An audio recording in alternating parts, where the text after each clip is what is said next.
kina semdol ka ke mofa seda.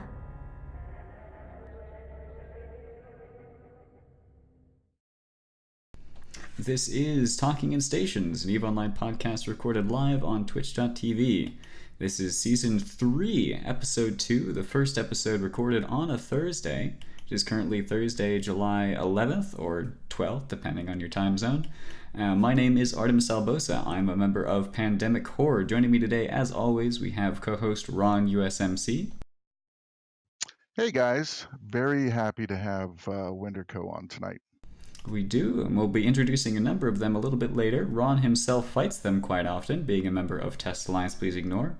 Also a member of his coalition, being a member of Federation Uprising, we have Silver Suspiria. Hey neighbors! You're not wearing a sweater. Over. You need the... No.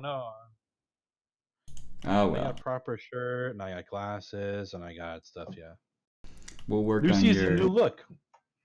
What is that guy's name? It's suddenly the sweater guy. Do you want to be my neighbor? Mr. Somebody Rogers. Help me. Mr. Rogers. We'll work on your Mr. Rogers cosplay, Don't you Silver. want to be my neighbor?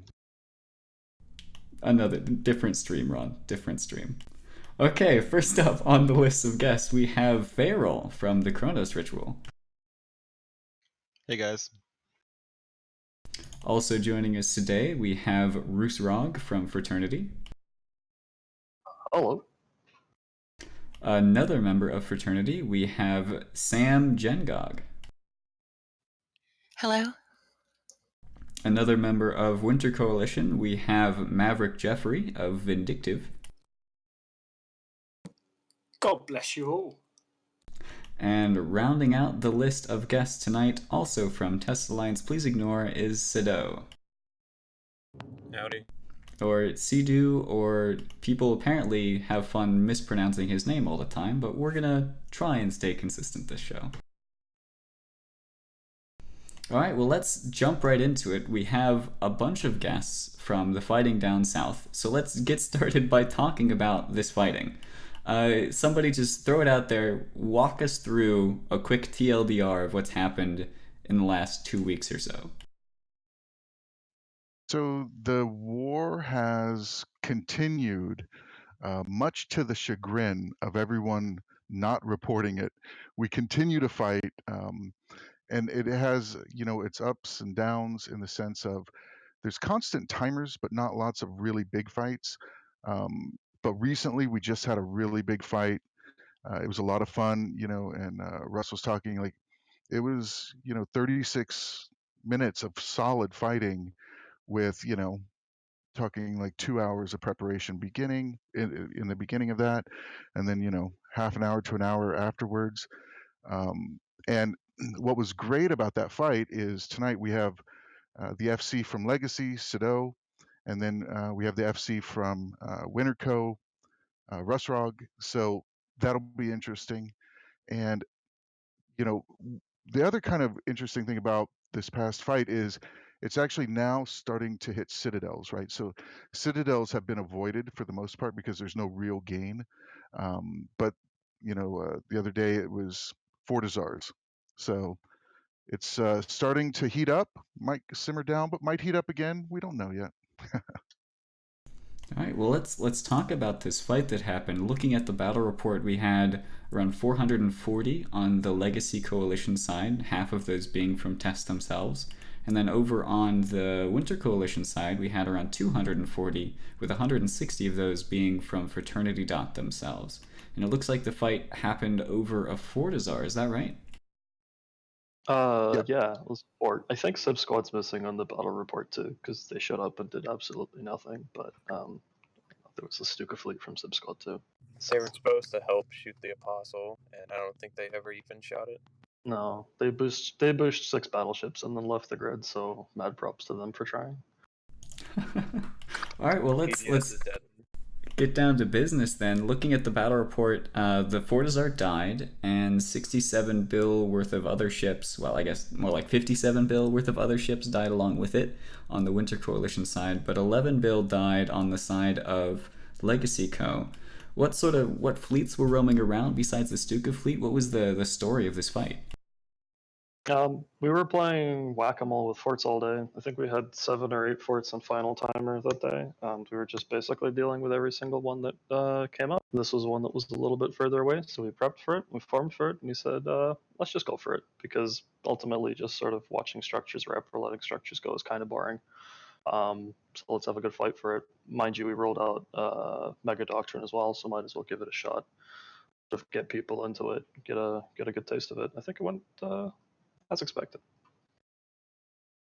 How about from the other perspective? So I think it was XIX and the Fire Coalition, and then a few brave guys that had been hitting that pocket and scouting pass for a while because their timers were set to EU time zone on their Citadel. So what ended up happening is we got a really good fort timer, like it was early EU, and we weren't really planning on forming tests for it. It was just going to be Fire and I think it was Voltron, the Legacy guys. And then we saw that Rusrog was actually taking a fleet over there to actually defend it, and just responded accordingly. We ended up with the full Munin fleet combined with Legacy, and then I think Fire had an Eagle fleet, and it ended up being mostly just a dance back and forth, just shooting each other. It was one of the probably best fights I've had so far in the war. I really enjoyed it as an FC perspective, and I know a lot of the guys enjoyed it. As I understand it, this fight sort of stands out among the other fights, the other conflicts that have taken place in this overall war, at least in recent memory. Why does it stand out so much? Honestly, it's because of it's one of the first Winter Cove forts to die, I think, in the whole war. Just because usually, so with Entosis timers, you can have upwards of like 12 hours vulnerability, and so there's 12, depending on ADM. So you can have like a 12-hour window to get a good timer. So Fortizars and Citadels are different because they only have like a 4-hour window. So if it's like set for 1200 structure timer, then it could go up or down 2 hours. This one was set at like 1400 reinforcement timer, and it went up 2 hours to like 1600, and it was the first real like Winter Cove fort to like die that was contested over in a time zone that I recall. I don't remember a Winter Cove fort dying. Besides, I think those were the first 3 to die in the whole war.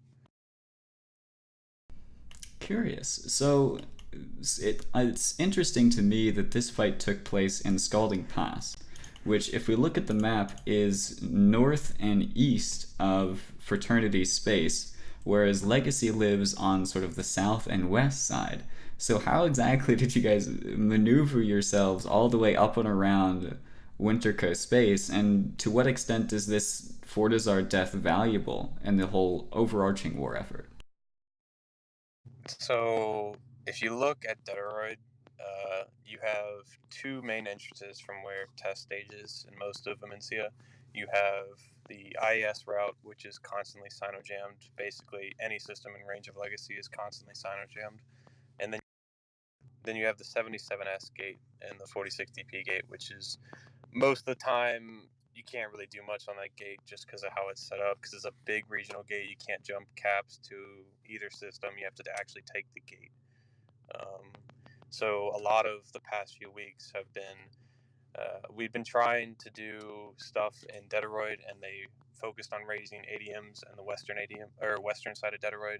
So instead of hitting Dedoroid for a while, we switched over and started hitting sort of like their ally space as well as the space they own in Wicked Creek and Scouting, because the ADMs are much lower and it's much more easier place for us to draw a winnable fight versus dealing with a jammer wall and gating capitals and all that cancer.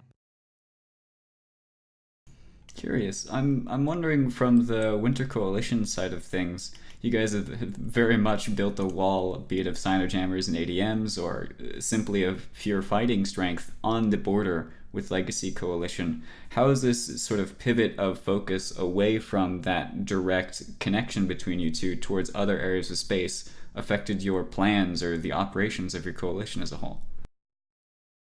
As far as I'm aware, it's not changed anything realistically. It's just another structure in space that's there. We have our citadels that we sort of need to keep. We have our keepsters that are necessary for what we need to do and how to position and maneuver. But it's just another fort. Honestly, 8 of them come out, a few of them die. All right, get a fight out of it. I think everyone goes home happy, because fighting mutants on mutants. It's you get 30 seconds of enjoyment, then you just sort of go home again. It gets very repetitive. Yeah, it gets pretty boring pretty quick. Interesting. I would like to ask then, because at the start of this whole war, a lot of people were extremely excited, indeed, or especially when Origin Dot joined Fraternity, and the mutant fights started to begin happening, right? The skirmishing was taking place, specifically over Rorquals or tackled supers, things like that. We had Ron and Silver in here who were very excited about the sort of fights that were taking place, that it wasn't a massive tie-dye fest, it was quick skirmishes that required some thought, some effort, and you weren't stuck in tie-dye for hours on end. So I'm interested from the perspective of Maverick, who recently joined Fraternity, a refugee of Skillu, if I recall correctly. Is it all new and fresh for you, or enjoying things, or? From a Vindy side of things, I mean, we're joining in obviously the mid flow of the war, so we knew what we were getting ourselves in for. We're enjoying the content, right now. I mean, Wintercoat is basically welcomed us with open arms. The coalition has, they're giving us a place to live, and really we are enjoying the content as much as anyone can be enjoying, and we like to consider ourselves as a PvP alliance. So for us, it's a home for home, and we defend our home. So it is everything that we've expected. So yeah, from a Vindy side of things, we're very happy and very fortunate to be where we are. Nice. Sam, I'm curious from the Fraternity side of things, how has the addition of all these pilots from previous Skill Yourself or other various entities around the map affected you guys? That's an interesting question. Fraternity, we have always kind of considered ourselves, the smaller kid on the block and the underdog, the little guy. And I've just been recently mentioning this. I look around and like everybody's here. It's a wonderful place to be. It's a little overwhelming all at once. I think we kind of doubled our numbers in less than a year, less than 6 months, really. And I think it just really goes to show that, like Maverick kind of said, when you offer people someplace nice to be, they're willing to come. It's a lot of fun. It's been a lot of growing pains, that's for sure. But I'm really interested to see, it was never the plan. Fraternity never tried to become any big thing. But I guess when you break it down by the numbers, we kind of have. So it'll be interesting to see if that continues or if we've kind of reached our max capacity. Gotcha. Any final thoughts people have on this sort of southern conflict? Any predictions for what we may be seeing in the coming weeks? Just a chip and a chip at a wall. That's all we can really do from the legacy standpoint. The Sino Jammers and how ADMs and Tosis Warfare, how Citadels are right now, all you can do is chip and chip at the wall until eventually it breaks. And we're just going to keep chipping.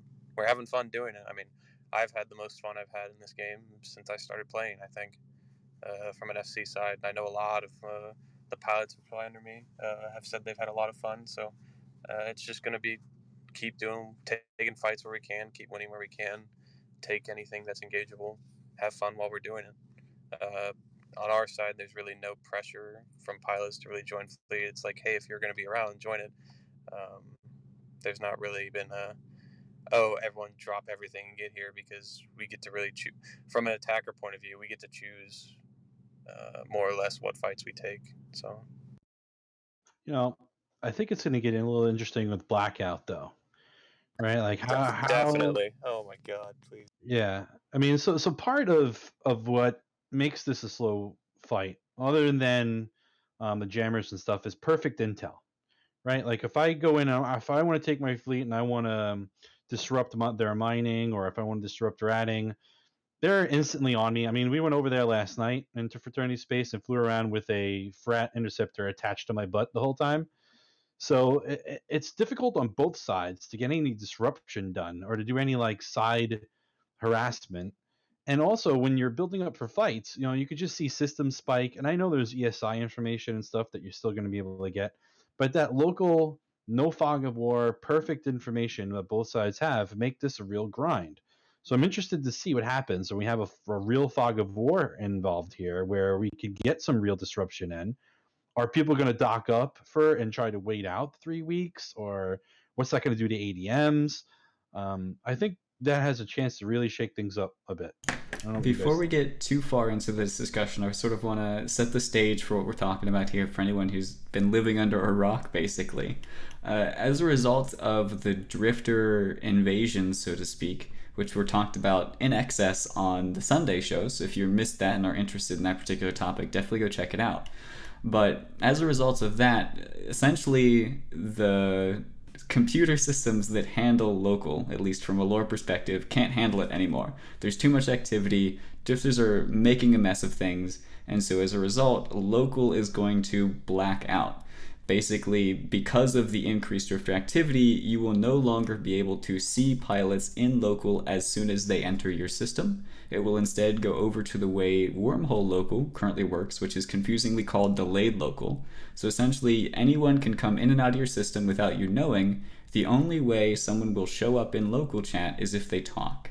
And if they talk in there, then they'll stay in that chat for 15 minutes, whether they're in system or not, and then they'll disappear again. Unless they talk again, of course, that resets the timer. So that's the way it currently works. There is no set time period, as far as I can tell, that CCP says, hey, this is how long this is going to last. We do know that it is going to be starting at downtime on July 12th. So that's Eve time, July 12th at downtime, so in just a few hours now. So with all of that sort of setup and prep work out of the way, let's discuss what's happening in local. Seddow, I saw you keying up first. I was just gonna say that I know that a lot of people think that cloaky camping, especially now with the blackout, is like pointless, even though it's really not. Because if you can sit a character in a system and have him cloaked from downtime to downtime, then they may not even know if he's logged in or not. Because even if they have eyes on the gate to see like a bomber gate into system and cloak up to where he's off D-scan, the cloaky camper may be in system, he may not be. And I know that we just finished up assigning the rest of our cloaky campers into fraternity space, and I think we cover every system at this point. So it's definitely going to make things interesting, especially from dropping on ratters and crabbers and stuff. I still think, though, for the first week, there's going to be nothing to do because all the crabs are going to dock up. But knowing crabs, they'll get relentless. They'll eventually start going back out again. Yeah, they'll get back out there. Is it confirmed that this is for 3 weeks now? No, I just guessed that. I assume they're going to want some period of time that's longer than a week, though, because like you're right, we got to get past the whole, well, I'm just going to sit this out for a week and try to get people back into space. So it's got to be a lengthy go, more than a week, I would couple of think. weeks. Yeah, to get some real good metrics on what happens. So I'm prepping my guys for it to be at least 2 to 3 weeks, maybe longer. I'm actually kind of excited to see how this plays out. Being a former wormholer, it's interesting to me. I agree with the sentiment that I think the first week is not going to really show anything. A lot of people will probably just stock up. It's summertime, find something else to do, hoping that it just goes away. But I think when people start peeking out again, we'll really see how much fun it can actually be. I'm hoping it brings some kind of new life to the stale kind of, oh, look, there's a cloaky camper. Well, pull his Z kill. Well, oh, he's not going to do anything. Crab on. I'm hoping it will kind of breathe some new life into some of the things that are just boring and stale. I'm also quite interested to see with the historic test local phenomenon if they'll be able to keep their fingers off that enter key. That's Yeah, that's a good exactly. point. I was There's going to a make lot of people like the point of discussion that I'm fairly certain local blackout will not affect test alliance. Please ignore whatsoever. You'll always know when there's a test fleet in your space. They just have to post the dino, dude. It's like Pavlov's dog. Enter system, post dino. But it's not even anymore like Oh, it's like, so say there's like a big like fight happening like 28Y, like the Forters are. If you don't have like a spy in their fleet, and it might be like 20 guys spamming in local, you don't know the exact numbers of how many people are in local. You'll know, unless the only way to get perfect intel now is through spies or having an amazing scout. Like, if thinking from an FC perspective, if they don't know, if I can get 60 pilots together without spies knowing, and without like them seeing me on dock, I could move a 60-man dread bomb by self-destruct Sinos like through space with cloaks.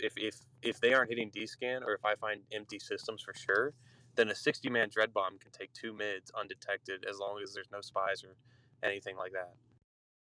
But like just there's too many spies. Like, we're both relatively large coalitions. It's nearly impossible. We both have perfect intel on each other up to like the relevant level that we both need it on, and then it'll never happen for test, but groups like Snuffed Out and all these other groups who are hard to get spies in, they're gonna be able to move shit so easily. Like, if Skilly was still around, they could move their Titan fleet and no one would know about it. I guarantee it.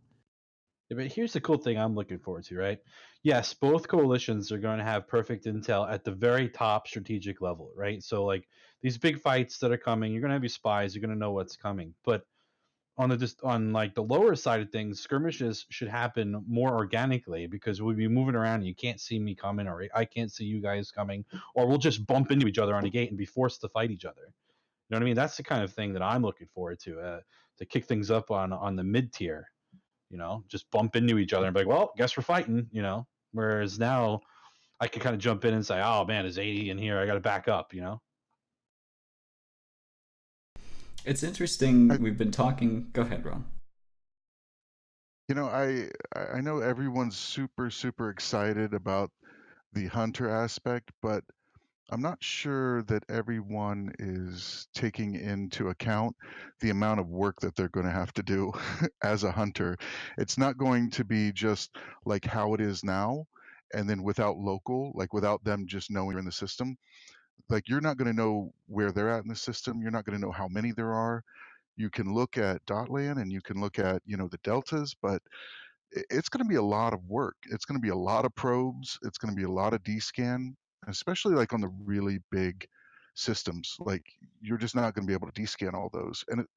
And the way alliances have set up structures, they're either really close to a gate or they're way out in BFE, right? Like, it's just going to be, I mean, it's going to be crazy just trying to slowly inchworm through people's space to understand where things are.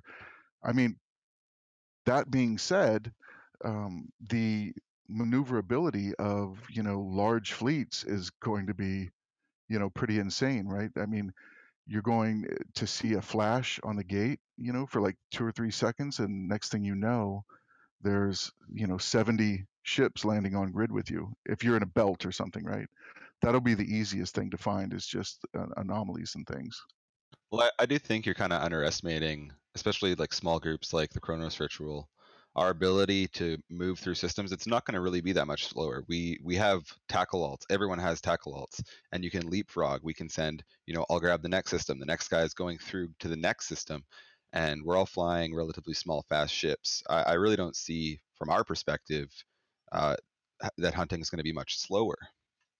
Yeah, it's going to be a little bit slower because you're going to jump in the system and not be able to see that there's anybody there at all. You're going to have to. You say that, but you have to understand, when we roll our null-sec static and we jump in, the first thing we look at is Dotland, we look at the in-game map, and we literally set a destination within 5 jumps, and we basically know where people are going to be, not by local, by the other tools that are available.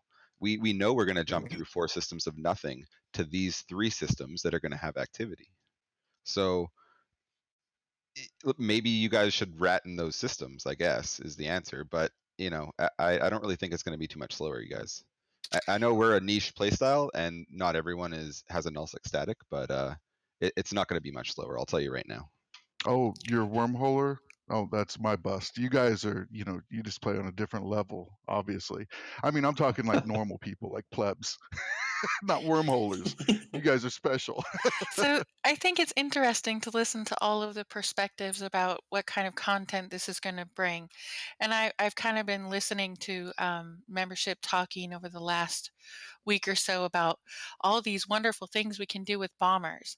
And I've been sitting here thinking, so how long is it going to take somebody to use those?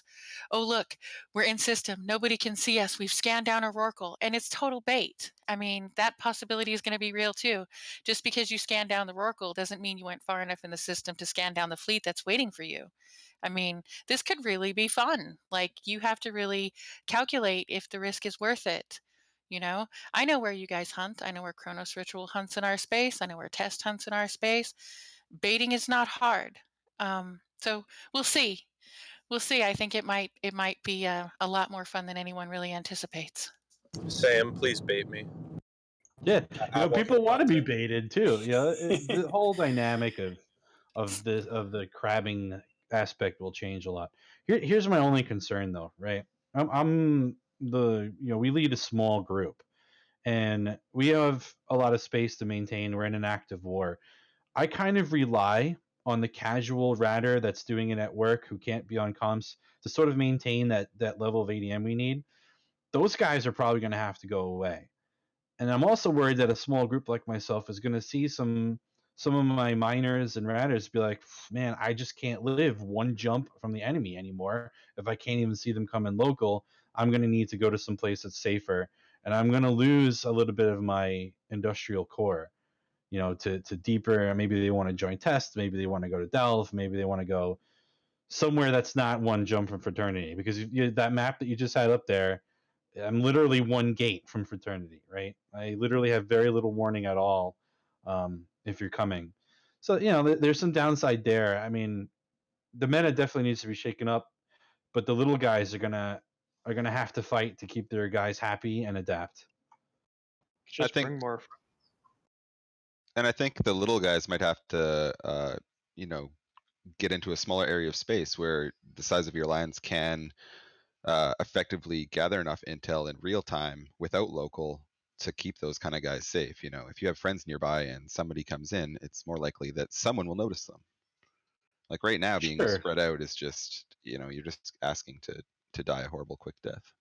Yeah, like could you perhaps retreat back to a pocket of your space and just gate camp the entrance, and then nobody's getting in because they'd have to go through your fleet first. Is that a viable option? Yes, and we're going to do that. But then those outlying systems though become vulnerable, right? And then the little no man's land push back and forth with Fraternity that we have is going to go back and forth a little bit because we have to pull back 3 or 4 systems to be somewhat safe. I do want to take a moment and focus on sort of the individual player, right? How is your average F1 monkey, line member, crab, whatever you want to call them, how are they going to be affected by this? So we know that like Rorqual pilots and maybe super ratters, people who typically have a Sino on their ship and the HP to survive until the hammer drops, aren't going to be affected too much, except for maybe they could get surprised by a larger fleet than they would be expecting because they don't have local to tell them how many numbers to expect. But other than those people aside, you mentioned earlier, Silver, that you think like the VNA ratters or the other smaller mining ships, the barges, things like that, you think they're going away. Do you have any like tools or advice to them that would help them be able to stay even with blackout happening? Sure, they're going to have to change their ship fit. Maybe go to a Myrmidon with a jump drive, something that has more escape options. Maybe a Dominix with some newts on it and a jump drive, or stuff like that. But the guy who's doing it at work though, and during calls and stuff that isn't paying attention, that kind of style is not going to fly anymore. At least not in most places. Right? I just don't see it. And I'm also worried about carrier ratting in general, just straight up regular carrier ratting. Because you're not going to be able to tell if that cloaky ship is sneaking up on your butt and then it's too late.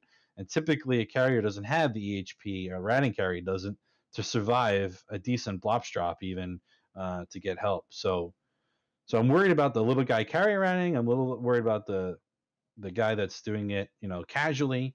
they're going to have to be a little more active. And I'm not saying that's a bad thing. I think that's a very healthy thing for the game. It's just going to be a little bit harder to adapt for a smaller group trying to keep their ADMs up. I know it was. Oh, go ahead. I also think that, how many people are going to leave their excavators at home tomorrow, right? And, mining drone 2s are right around 40% or so. So if you peasant fit your Rorqual, right, and just kind of T2 or meta your Rorqual with mining drone 2s, you're doing about 40%ish of what you were doing before. But now you have a 2.1 billion isk ship that has a panic, right? And then the other kind of meta on top of meta is, what are the defense fleets going to do, right? So you pop a Sino, but you probably don't want to commit your supers, right? Because you don't know if a dread bomb is right next door. So are you just going to commit your carriers, right? Or, some Haw dreads and just be that, right? Or some fleet faxes and just kind of stay on that sort of poverty level until you've decided that there's no more risk to the defense fleet, and then, go on. But I mean, I think, the kind of the peasant fit, until people get the swing of things, will be the kind of norm, right? For the people that are really, really aware, right? I mean, obviously, there's going to be people that are going to be complaining that local's broken tomorrow. I mean, that's just the way it is. Yeah, and we got to flush those people out. But I think you're right, Ron. The whole meta will shift to on both sides. Is it worth it for me to do this? Is it worth it for me to stick my Rorqual out with excavators? Is it worth it to try and save one that's tackled? Is it worth it? Is it worth it? Is it going to be the name of the game? Which is great, right? I think that's fantastic that you have to make that decision. It's a little bit harder now than it used to be. I've been specifically curious about how the Imperium is going to respond to this, because they have their big umbrella, but which tends to protect the bigger things, but they also, because of how intense the ISK making is within that coalition, they've made themselves a massive target. So my mind jumps immediately to all of the groups that run around with groups of nemesises, groups of bombers to bomb excavators, which you no longer have the initial heads up, hey, a group of 5 people just jumped into my local, maybe I should pull my XCAVs because they could be bombers, right? They'll just suddenly decloak and bomb. Similarly with Mecha and his bushing fleets of bushing the excavators away and sealing them. I feel like that is going to be a significantly greater threat. And it's interesting to me the way that the Imperium has responded to this. They've added a couple of new classes, for their new bros and things like that. And they also, I have this neat little infographic that they made about sort of hey, this is what you should do to survive without local. And so the points are hey, use your D-scan, which I want to hit on this point a little bit later and talk about maybe ways in which hunters are going to try to counteract D-scan. The curse market is just nuts right now. There's also combat scanning. You can fit a combat scanner on your Rorqual depending on your fit. So you just have your probes out in system 24/7 scanning for any new ships, things like that. If you're in something not in siege, make sure you're aligned. Intel channels, this is something I want to talk about a little bit more in depth, specifically relating to Nier 2. And then also scouting and other various things. So this is something that the Imperium has put out internally, and fortunately it was shared with me. Do you guys have similar things where you're pinging out to your alliance group saying, hey, local blackout is coming, this is what you should do to prep for it? Absolutely. Even the little guy. So let me ask you, do any of those things involve fitting your ship in a way that is capable of fighting back? Yes, some of it is, right? Like I was just saying, for our little guy ratters, fitting a ship like a Myrmidon or a Dominix will still give you decent ticks, but allow you to have some options to fight a small gang that's tackled you, maybe fend off a interceptor that's got you, nude them away and jump off. Absolutely, some of our advice is to be a little more able to defend yourself. Cool, because I'll tell you right now, there's going to be a lot of people, small gangs roaming around, and a lot of the fits these guys are flying. You can crush a 1 billion isk Loki and get way danker ticks. Yeah, we've already done that. Hub, right? So people should, I'm biased, obviously, right? Because this is the content that I do in Eve. So when I go and tackle someone, you know, if they can bring a fight to me, it's better for everyone. It's a healthier Eve.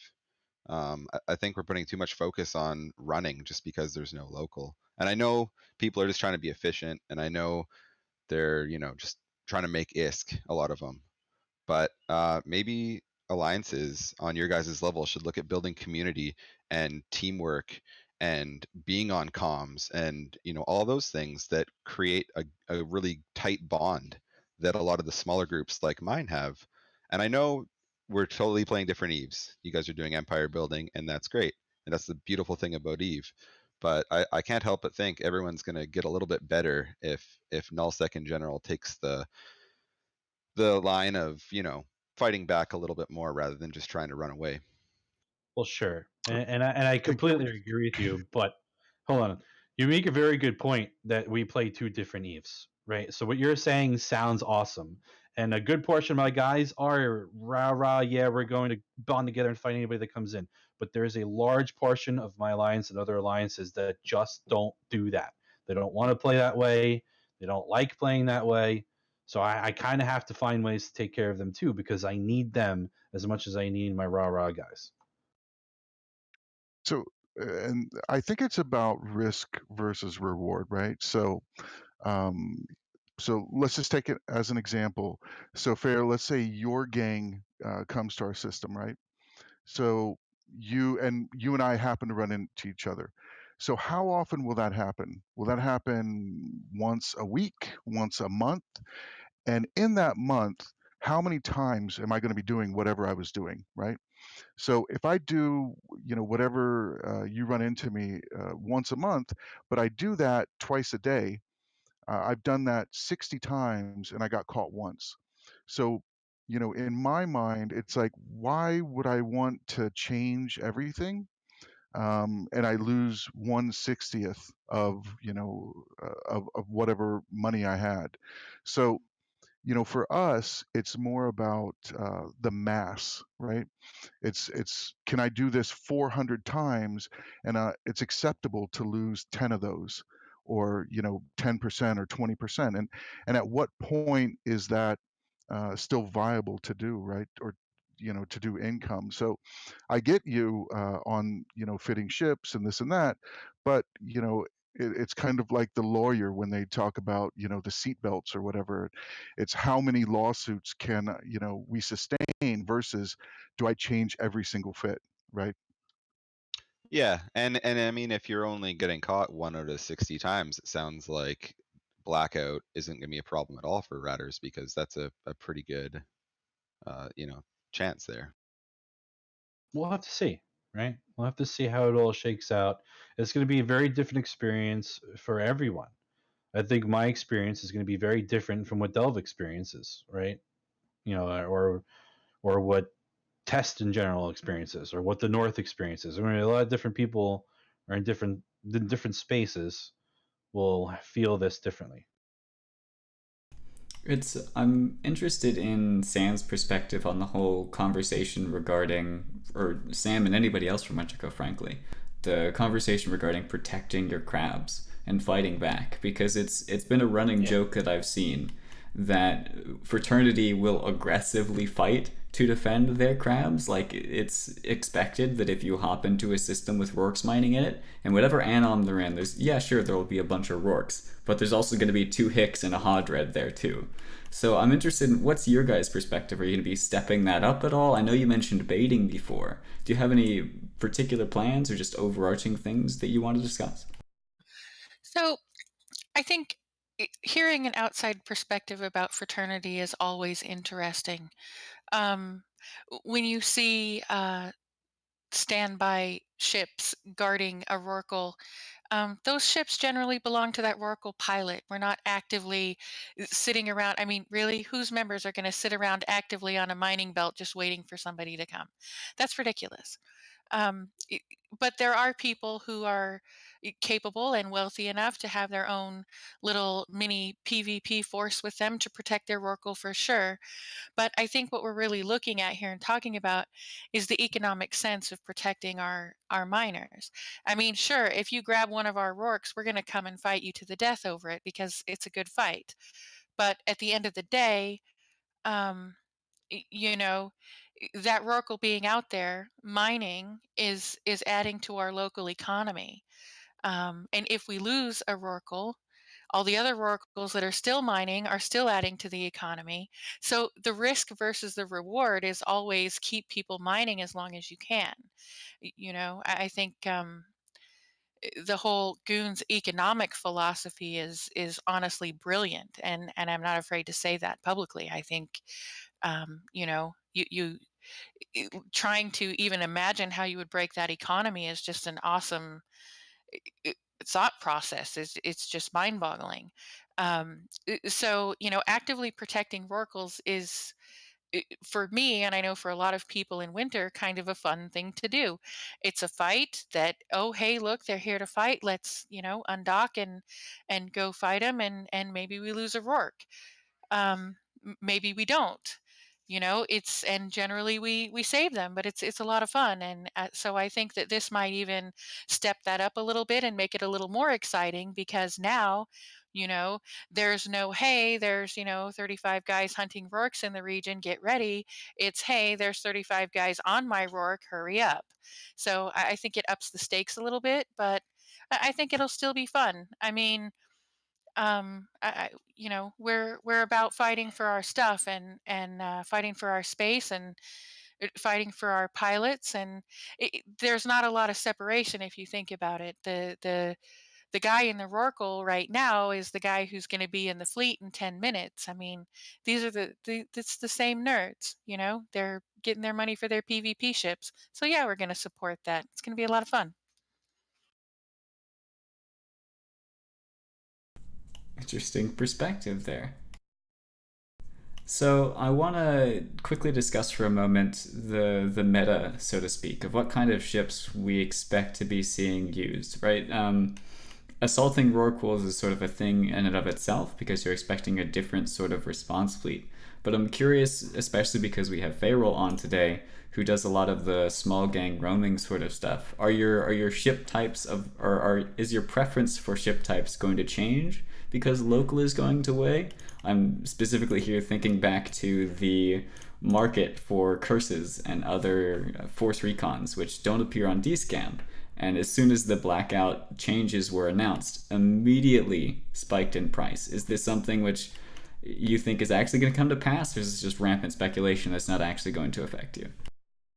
I think a lot people may use them, but I think a lot of the people that have been doing it a lot won't.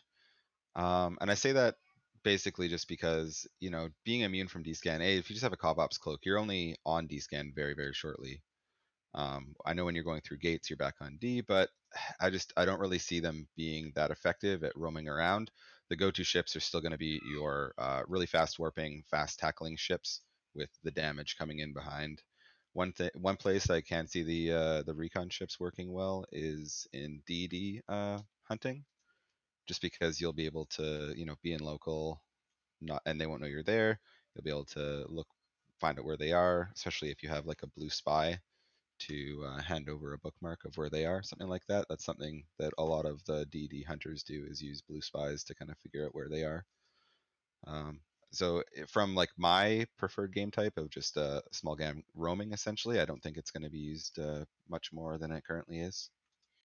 Yeah, I sort of agree. We had this conversation, and we're planning to maybe use some recons and stuff, but a Cloaky Proteus is probably visible a lot less than even a curse because you can decloak as you're landing. So even you'll see the curse landing on grid, right? But you won't see a Proteus decloak until he's kind of on top of you. So I sort of agree that the T3 cloakers are still going to be king hunters here. Yeah, and although interceptors could get picked up on intel and the 5-10 jumps they're making to a target, the person that the target is essentially going to see them on DScan very, very momentarily before they're landing, right? Because they warp so fast, especially dual hyperspatial stilettos and things like that, right? Yeah, I agree.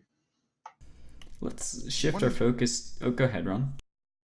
Yeah, actually, I just kind of wanted to ask Russ and Seddow, like, do you think that the no local will have any effect on like some of your favorite doctrines you use? Do you think you might want to add more support ships? Maybe change the fitting of the interceptors? Are probes going to be like absolutely required, on certain scouts? Or and maybe Russ first. Like, what do you think about your doctrine changes on some of the favorites?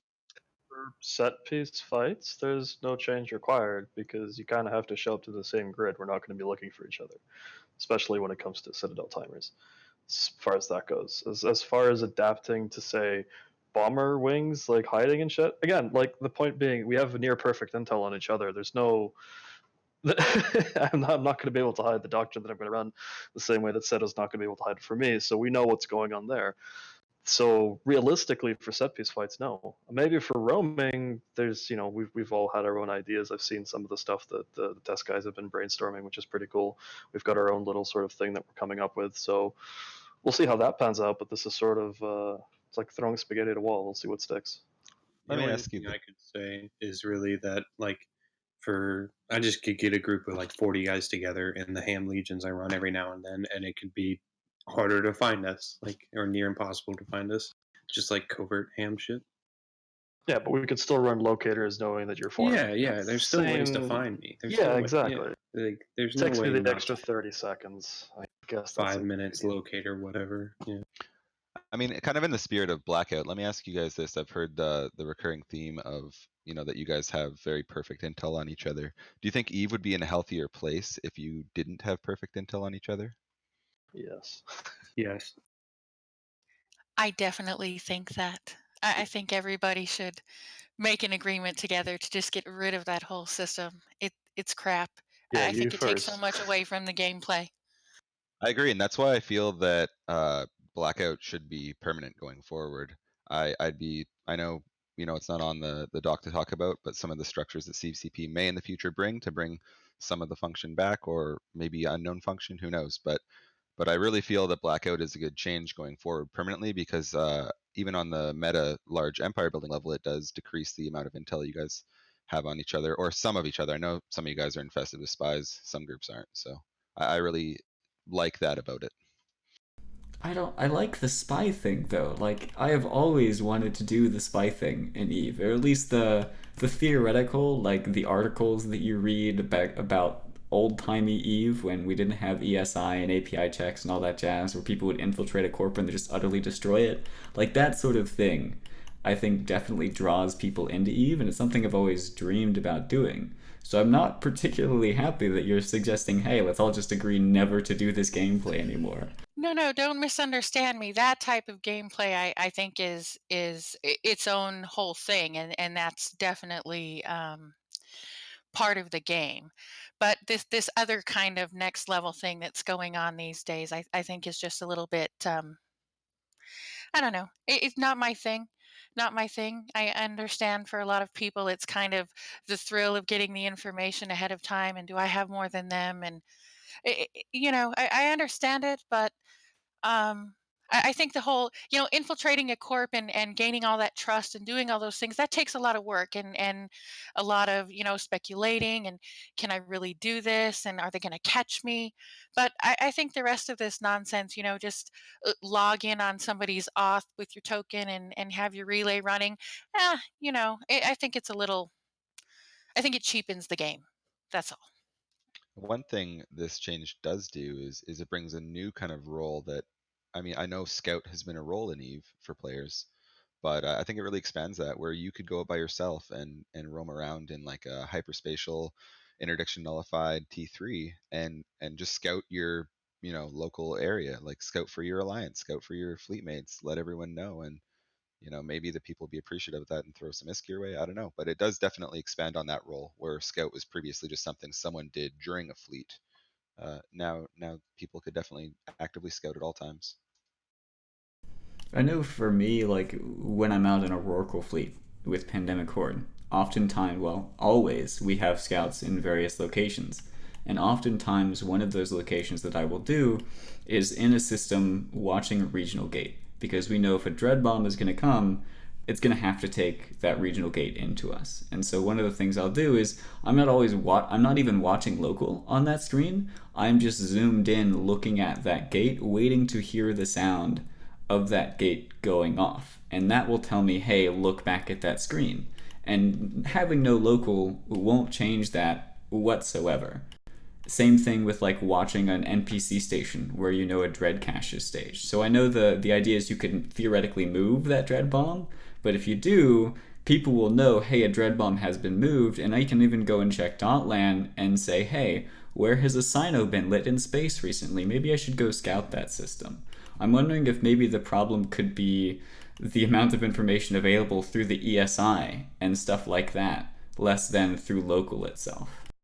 Well, one comment on that. When I'm Oracle mining, I agree. I also have eyes on regional gates and systems in jump range. But being so close to Fraternity, one of the keys that, to me, the danger is coming is if I see freaking Elo Knight in local in IIS or O3 TAC, right?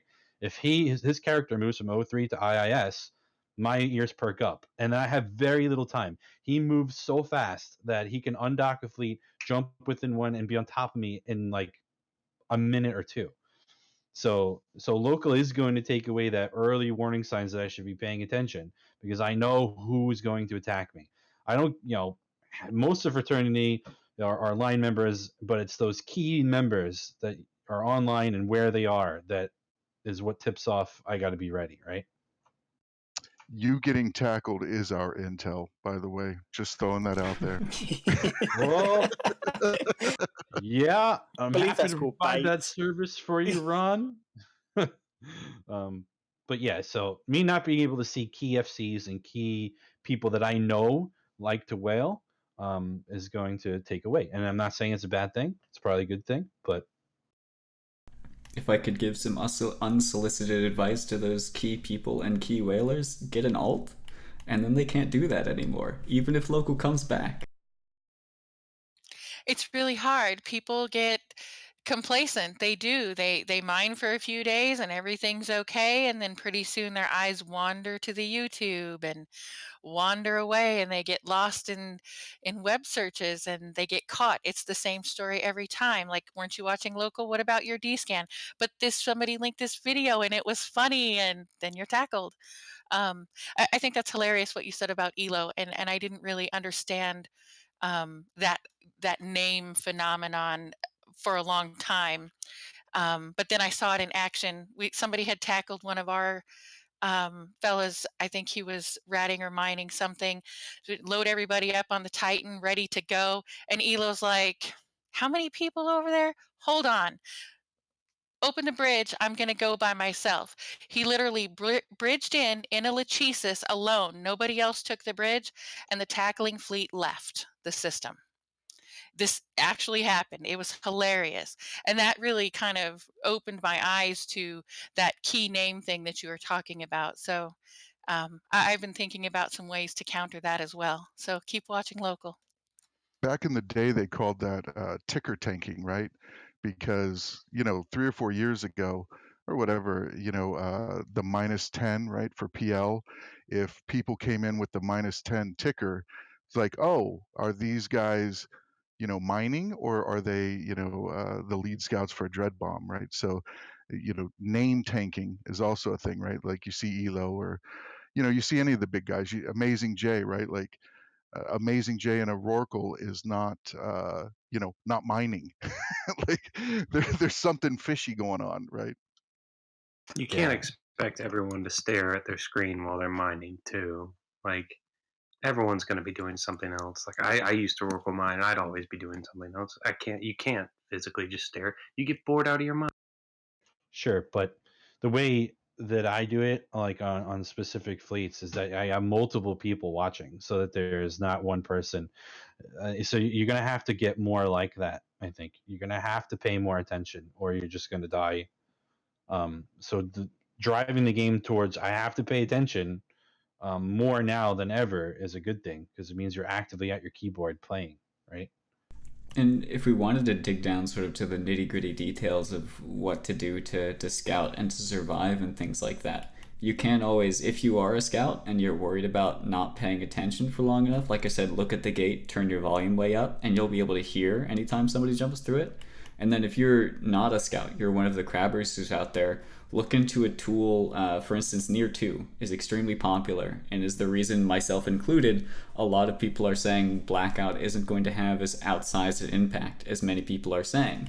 Because what this tool does is it scrapes the logs, the chat logs from an intel channel, and will just put up a radial map for you and literally ping you. You could even use text-to-speech where it will say, hey, there is a hostile, one jump out from your system.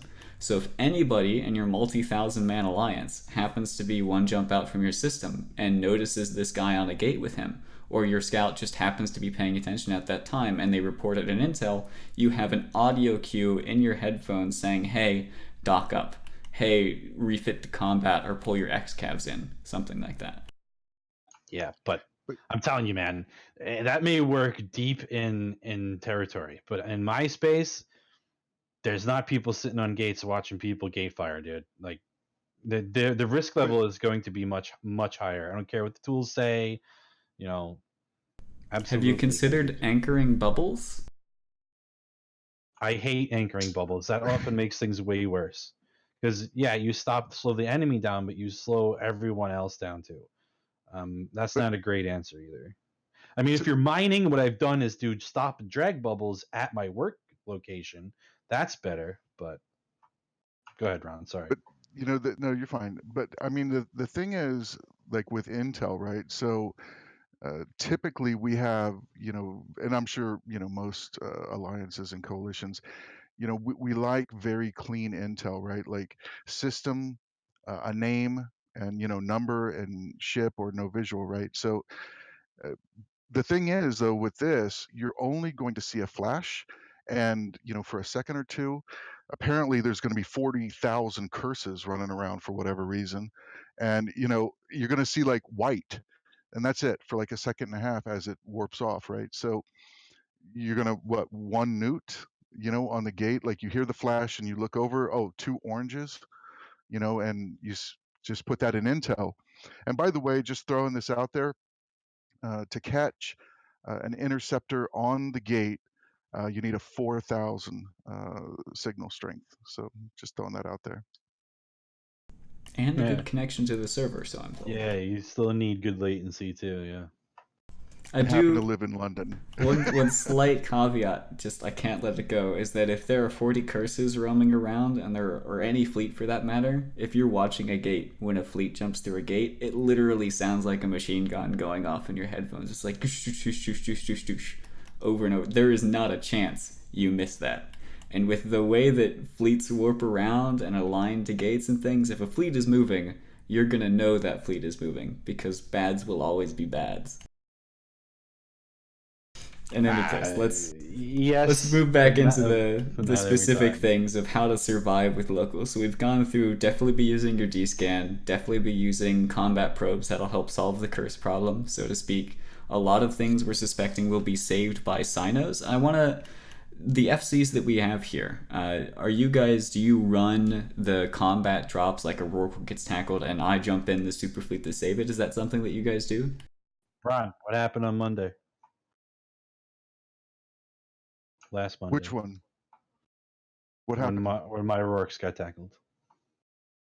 Oh, yeah. So, what's interesting is, about Artemis's question is it depends on the time, right? Because, during the morning, it's that EU. And I know Seddow, he has vampire time. So, like, I don't know, he sleeps like 45 minutes a day or something. So, it's all about availability. I don't know about Russ, but the whoever's the FC that wants to take it, depending on what is there, right? If it's Pando and his damn heavy gukas, stukas, whatever he calls them, then it's like, oh, okay, well, we'll all get in there, right? And then it's Villy or Seddow or whoever, John or somebody jumping in. But if it's 10 ships, then someone lower might take that, like me or somebody. So yeah, that's very true.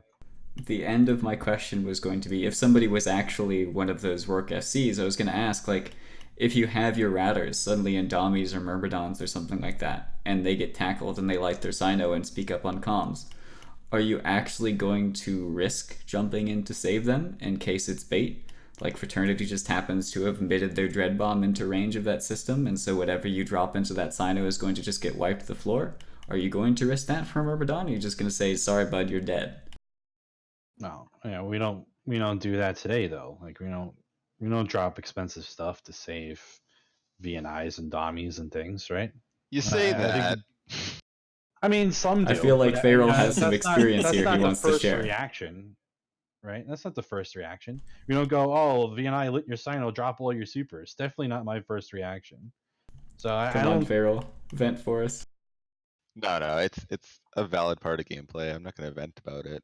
And I know I'm obviously not speaking for your group, Silver, but that is a common response for a lot of large groups. Is as a small ganger, every night I play, we get cap dropped. And I know we're not the risk, like we're not the big problem. Like the problem is, an entity you're at war with, or a Stuka fleet coming through a wormhole with like 70 dudes and wrecking all your capitals. But people are very capital drop happy. I think it's still gonna remain that way. Maybe. Fair enough. All right. Any final thoughts about what's going on here? About the local blackout? Anything we haven't covered yet? So, so we have the official stance from Matani there in chat. The Delve policy will be drop 400 Titans on anything that vaguely looks like a frigate.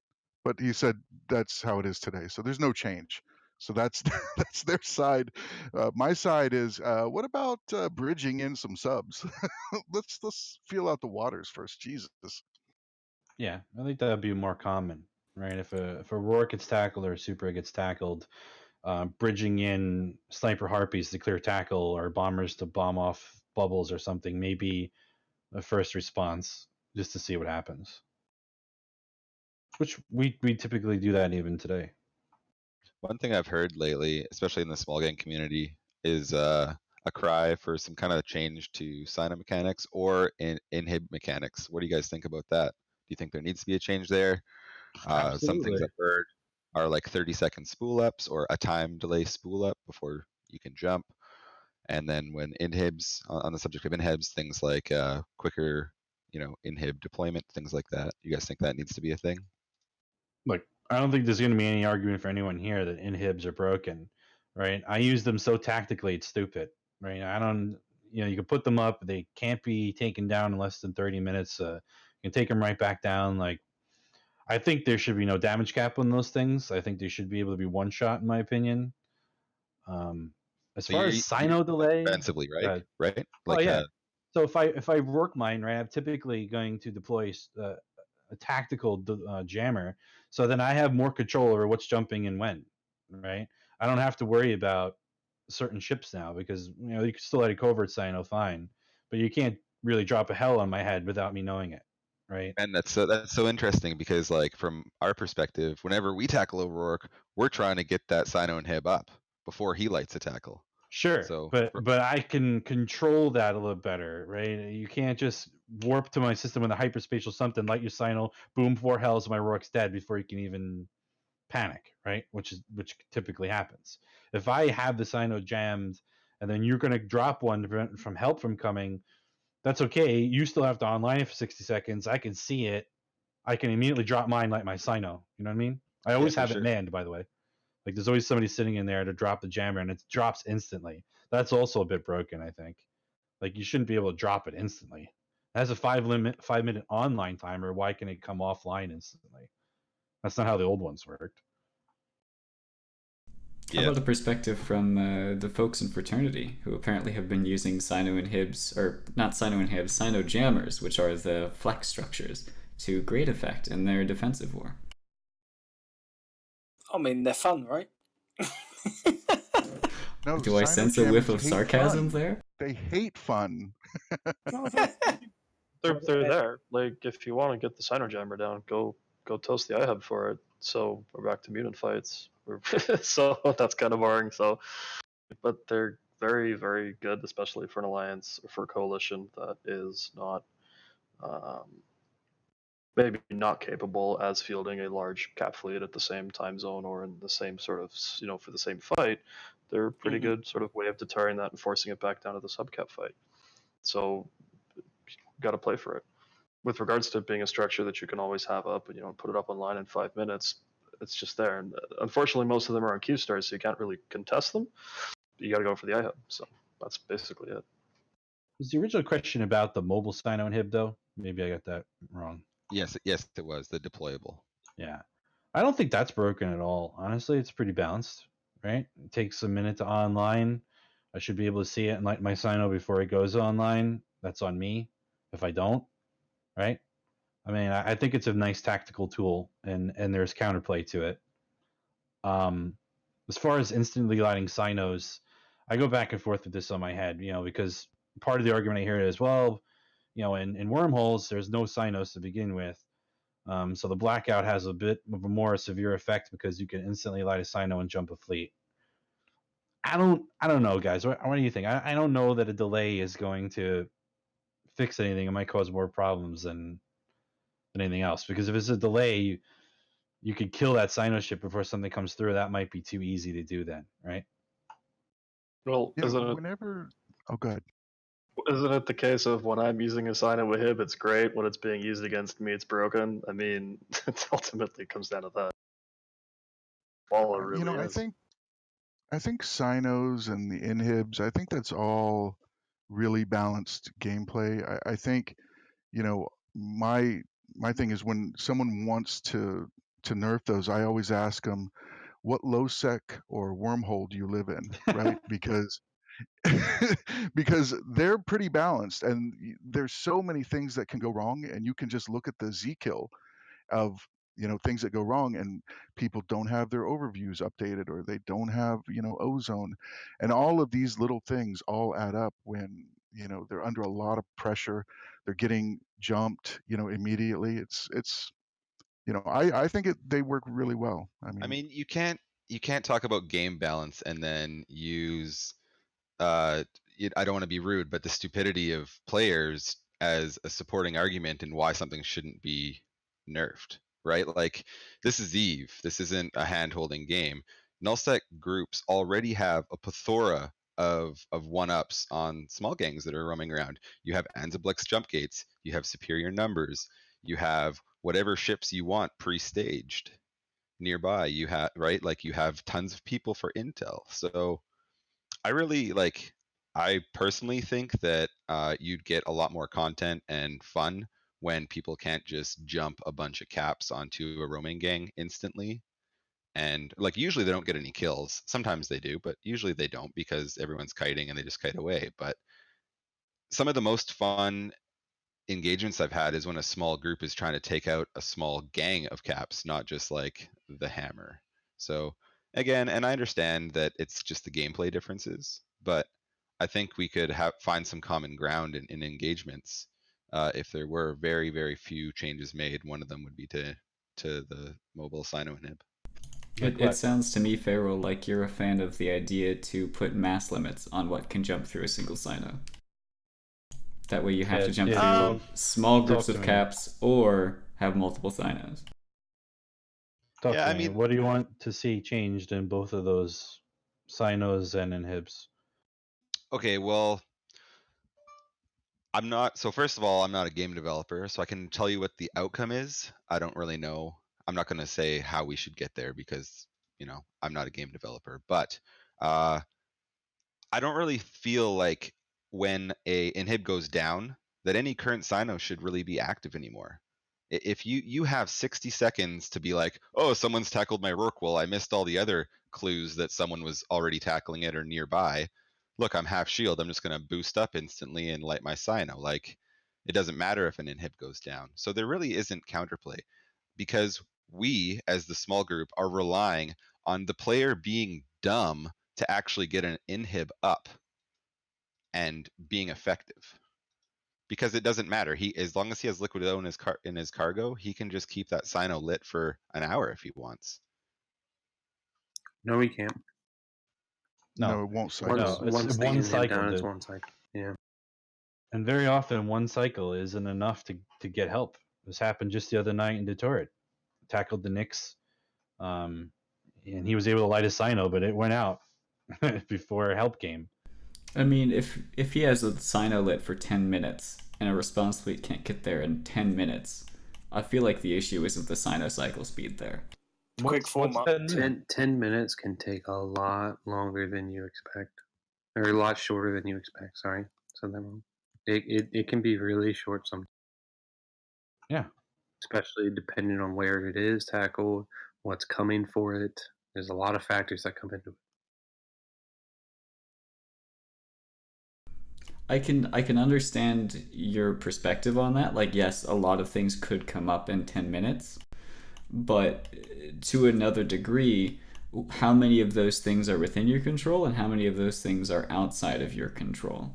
So to what extent is that 10 minutes a long time because stupidity happens, and to what extent is that 10 minutes a long time because of game mechanics? I feel like from a game mechanics perspective, that 10 minutes is plenty of time. Maybe, but like for this Nyx that he was talking about, I remember I formed to go kill that Nyx, and it took us as we were getting like 2 jumps out, his Sino went down, and they had only jumped 1 apostle through, and they had an inhib up, and Fraternity's like response fleet I think only had like 40 or 50 people in it. Like they just weren't able to form enough people quickly or the support quick enough for that 1 cycle of the Sino. There was just no way to, because everyone has to either dock up the Rorquals or the Nyxes they're in, get back to staging, get in a docking ship, or either undock it on the Titan, and then that's if people are paying attention to Discord. Some people miss pings all the time. It happens. Or People there's miss things even all the FC around to organize the troops at all. time. Yeah. Like I could get your point, but the length of 1 cycle on a Sino is not a ton of time. Realistically speaking, in the grand scheme of things, to like form up and go save it is not a ton of time. I don't think it needs to be changed though. I think 10 minutes is Fair enough. I feel like we have beaten the Sino inhib and that sort of thing topic to death. What are your guys' thoughts? Feels like we're ready to move on. All right. Is there any other news that is sort of happening in and around EVE that we want to quickly mention before we end the show? We've been going for a pretty good period of time now. Team Drifter was awesome, amazing. I don't know if it was the most amazing, but it was definitely amazing. I had a lot of fun. And I thought that kind of random NPC, like I enjoyed it. I know everybody didn't, and I know that there were tons of notifications and it was a lot of hassle, but I was really happy with the way that, we all adapted and we responded to it and, got our communications. And I think stuff like that, responding to new and interesting mechanics, is always fun. I really wanted to get Sam's perspective on the Drifter thing, but unfortunately she had to leave early. So I'll pose the question to the rest of our fraternity fellows who are here. How did the Drifter event affect you guys? What's your quick TLDR opinion of it? We were learning how to quad box for desires pretty quickly, but other than that, not much else to it. I mean, we saw a couple of ratters die in a funny ways. I guess that was adorable. Some forts got reinforced, which I think one of the timers test capitalized on, so props to that. We did the same thing for a couple of structures in reverse, so there were some citadels and jump gates that we noticed were reinforced by drifters, so the drifters did the initial reinforce for us and we capitalized on that, so you've got that going on, but it's like everything gets reinforced and then you have everything to capitalize on. It's just not viable. But running around defending the initial reinforce was kind of, I guess, frustrating in some capacity, but other than that, nothing else really to it. It was frustrating to me the first go around because at first we were really excited, right? Like Ron was like, "Oh, here's a weird threat. There's these weird ships in my system. There's 40 of them. Well, I could put 40-man fleet together. shit, let me put together some Drex and some Guardians and go and fight these motherfuckers. This is going to be great. Then we get out there, and the damn things don't have any scan res, right? They don't have no scan res. They don't even yellow box, and they just start volleying fucking Guardians. Like, boom, boom, boom, boom. You know how many Macarials it takes to volley an AB Guardian? So the firepower, to me, it was just a bit too overwhelming, and I couldn't fight them in my subcap fleet. So that we just undocked like 2 or 3 carriers, and we took care of the fleet, no problem. You have 1 fax, and everybody's safe. If it was just if I can engage it in my subcap fleet, my guys would have loved the shit out of it, right? Because we could have undocked subcaps and fight them every time they showed up. But the whole get a carrier out, take care of them, or we have to like meme it, sort of missed the mark for me. They just need a little bit of tweaking. Like, come on, some scan res would be nice. So I can see them yellow boxing me at least, and I'll just disappear. And their alpha power just needs to be toned down just a bit. And damn, the cruisers are too fast. Fair enough. All right, well, I think that'll do it for as far as discussion topics are concerned. I do want to give everybody the opportunity to give a quick shout out. I do want to mention, unfortunately, Samm had to leave early, so sorry about that. Thank you for joining us, though, on the show today. But let's go down the list and get some shout outs from our guests. Fayral, you got anybody you want to give a shout out to? Yeah, for sure. I'll just give a shout out to my corp, Kronos Ritual. And is it okay if I plug my own thing, Artimus? Oh, absolutely. Cool. Well, I'll just let everyone know that recently I started a podcast with one of my corpmates, Blood Ruin. It's called Less Than 10. And it's a podcast that's just solely focused on small gang PvP and EVE. So if you like the sound of that, hit us up on a Google search and give us a listen. Put the link in chat? Absolutely. So everyone can get it? Yeah. That sounds great. All right, moving on down the list. I can't see the list. Maverick, you got a shout out for us? Yo. I'm going to be greedy. I've got 2 shout outs, really. Obviously, for the Vindictive guys. We're working hard and continue to work hard. And second shout out, I would like to give to Space Monkeys. And I wish them all the best. And I've had some in-depth conversations with their alliance. And we are recruiting. And yeah, I wish them all. All right, Ron, how about you? Shout out to all the Winter Co. You know, we've been trying to get them on, and I'm glad that they all came on. You know, I try super hard to be fair, but it's super important to have people from the other side to give their opinions. So shout out to Winter Co. Good fights, guys. Rusrog?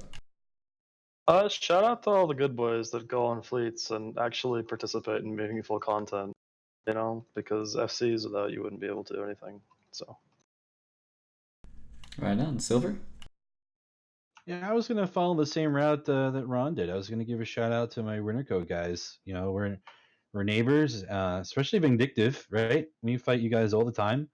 It's been a really a good time. Right? We've been having a lot of fun. So thank you for coming on the show. It is. And giving your perspective on what's going on. We enjoyed it. Likewise. And Seddow? I have to agree with Russ. Everyone who comes out on fleets on both sides, the Winter Coat and the Test side. I also want to shout out to all the Star Frontiers Care Bears, best Care Bears. Awesome. I want to give my shout out to Exuki Z, a member of the Talking Stations crew, and also a new CSM 14 representative. In case you missed it, he's a busy guy. He's a wormholer, by the way, who does a wormhole podcast called The Whole Story. And they had their first episode of this season, at least this Monday. So it should be coming out to the TIS RSS feed soon, but it's also up on YouTube and Twitch and all that jazz. So go check it out, and congratulations to him on getting on the CSM. Last little bit of thing to do is the sponsor for this week's episode of Talking in Stations is PushX Industries. For those of you who are unfamiliar, PushX is a high-sec third-party hauling service, so they'll haul for anybody, no matter who you're affiliated with. And they would like me to say, I would like to take a moment to say thank you to PushX Industries for sponsoring this episode. They are the #1 and premier hauling service in New Eden. They're currently serving high-sec, low-sec, null-sec, sovereignty space, and even Thera. and they're utilizing anywhere from interceptors to deep space transports and freighters. No load is too big to handle for PushX. If you want to get your hauling done quickly and affordably, you can check out their website at www.pushx.net. That's pushx.net. You can also stop by their in-game channel, which is just PushX. With a My PushX account, you can easily follow your contracts in their contract queue, and the average delivery times are posted to their Twitter account at pushxnet. PushX would like to say thanks for letting them serve you since 2012, and remember, don't move it, push it.